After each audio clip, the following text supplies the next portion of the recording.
Every year, thousands of pilgrims undertake this journey to the Basilica of Born Jesus. This is their story.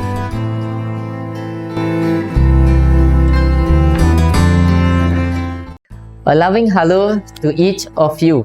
I am Frederick and I am here to share about my pilgrimage experience with you all.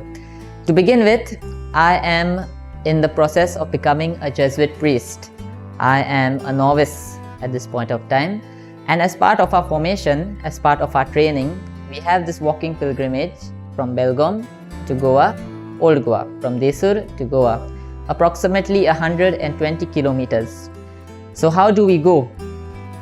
As Jesus sends out his 12 apostles in the gospel, 2 by 2, carrying no purse or a bag, we use those 2 points, though we have a hat and our sandals that we keep.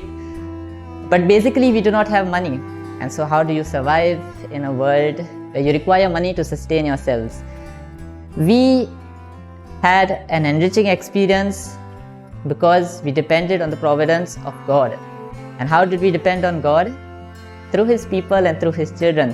And trust me, we were never wanting for anything because of God's providence. We were thirsty, we were dying of thirst, walking in the hot sun, and we would reach a house or a tap somewhere where we could refill our bottles. We needed a place to crash, we needed a place to sleep, and we would reach the fish market or some place safe where we could sleep. The best thing, if our legs were tired, if my legs were tired and if I couldn't walk and if I had to drag myself along, we would reach a stream of crystal clear running water where we could just sit in the water and refresh ourselves. And so God and His people never left us wanting. We had everything that we needed, and when God thought we needed it. And so my experience, to speak honestly, is that God loves, at least He loves me, or He loves us all so much that He does not send us anything which we cannot bear. To give you an example of this, we were reaching Goa and we were on the border. We had crossed the border into Goa.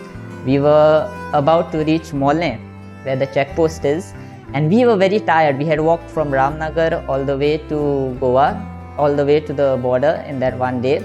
We were very tired, and we were so tired that we would rest after every 2 minutes, and we would walk, and after 2 minutes again we would feel tired. So at this point of time, one of the brothers said we should start saying the rosary. And when we started saying the rosary, it was so, I don't know whether time flew or whether we were re-energized during that time, I do not know. But we reached our checkpost in absolutely high spirits. We were singing along the way, and it was a ghat, so we were not disturbing anybody. And so you see, God never let us feel the challenge, feel the pinch. He loves us too much to allow that, I guess. And so my experience is that God does not allow us to have temptations or challenges which are above us and which we cannot bear. Thank you.